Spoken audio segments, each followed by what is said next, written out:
ഭാരതത്തിന്റെ സുപ്രീം കോടതിയുടെ 53ാമത്തെ chief ജസ്റ്റിസായി justice Suryakant സത്യപ്രതിജ്ഞ ചെയ്തിരിക്കുന്നു. രാഷ്ട്രപതി ഭവനിൽ നടന്ന ചടങ്ങിൽ രാഷ്ട്രപതി ദ്രൗപദി മുർമു സത്യവാചകം ചൊല്ലിക്കൊടുത്തു. രാജ്യത്തെ പരമോന്നത നീതിപീഠത്തിന്റെ പരമാധികാരിയായി ചീഫ് ജസ്റ്റിസായി ജസ്റ്റിസ് സൂര്യകാന്ത് ചുമതലയേൽക്കുന്നു. 2027 ഫെബ്രുവരി വരെയാണ്, അതായത് 15 മാസത്തോളം ചീഫ് ജസ്റ്റിസായി ജസ്റ്റിസ് സൂര്യകാന്തിന് കാലാവധി ഉണ്ടാകും. ഇന്നു മുതൽ അദ്ദേഹത്തിന്റെ കാലാവധി ആരംഭിക്കുകയാണ്. സത്യവാചകം രാഷ്ട്രപതി ദ്രൗപദി മുർമു ചൊല്ലിക്കൊടുത്തു. പ്രധാനമന്ത്രി നരേന്ദ്രമോദി, ആഭ്യന്തരമന്ത്രി അമിത്ഷാ, പ്രതിരോധ മന്ത്രി രാജ്നാഥ് സിംഗ് തുടങ്ങിയിട്ടുള്ള കേന്ദ്രമന്ത്രിമാർ ആ ചടങ്ങിൽ പങ്കെടുത്തു.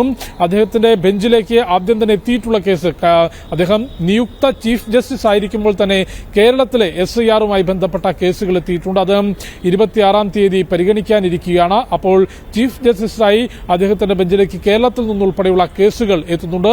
ചീഫ് ജസ്റ്റിസായി BR ഗവായ് ഇന്നലെ ചുമതലയൊഴിഞ്ഞിരുന്നു.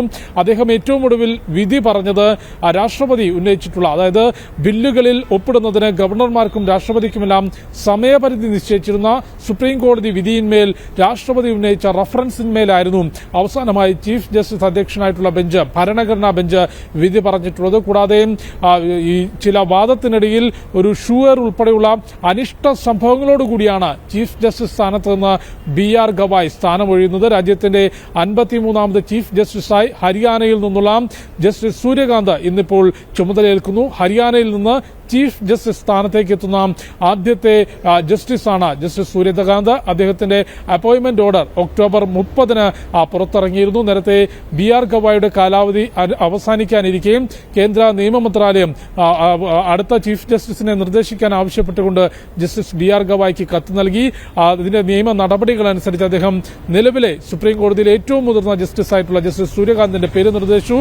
കേന്ദ്ര അനുമതിയോടുകൂടി രാഷ്ട്രപതിയുടെ അനുമതിക്ക് അയച്ചു. രാഷ്ട്രപതി അനുമതി നൽകിയതോടെ ഒക്ടോബർ 30-ന് തന്നെ ജസ്റ്റിസ് സൂര്യകാന്തിനെ സുപ്രീം കോടതി ചീഫ് ജസ്റ്റിസായി നിയമിച്ചുകൊണ്ടുള്ള ഉത്തരവ് പുറത്തിറങ്ങിയിരുന്നു. ഇന്ന് രാവിലെ 9:30 രാഷ്ട്രപതി ഭവനിൽ നടന്ന ചടങ്ങിൽ രാഷ്ട്രപതി ദ്രൗപദി മുർമു സത്യവാചകം ചൊല്ലിക്കൊടുക്കുകയും ജസ്റ്റിസ് സൂര്യകാന്ത് സത്യവാചകം ഏറ്റുചൊല്ലിക്കൊണ്ട് രാജ്യത്തിന്റെ 53ാമത് ചീഫ് ജസ്റ്റിസായി ചുമതലയേറ്റു. ഇന്നലെ നടന്ന ചടങ്ങിൽ കേസുകൾ വേഗത്തിൽ പരിഗണിക്കുന്നതിന്, വേഗത്തിൽ തീർപ്പാക്കുന്നതിനുള്ള ഇടപെടലുകൾ ഉണ്ടാകുമെന്നും കൂടുതൽ ഭരണഘടനാ ബെഞ്ചുകൾ രൂപീകരിച്ചുകൊണ്ട് കേസിന്റെ വിചാരണകൾ വേഗത്തിലാക്കും എന്ന പ്രതികരണങ്ങൾ ജസ്റ്റിസ് സൂര്യകാന്ത് നടത്തിയിരുന്നു.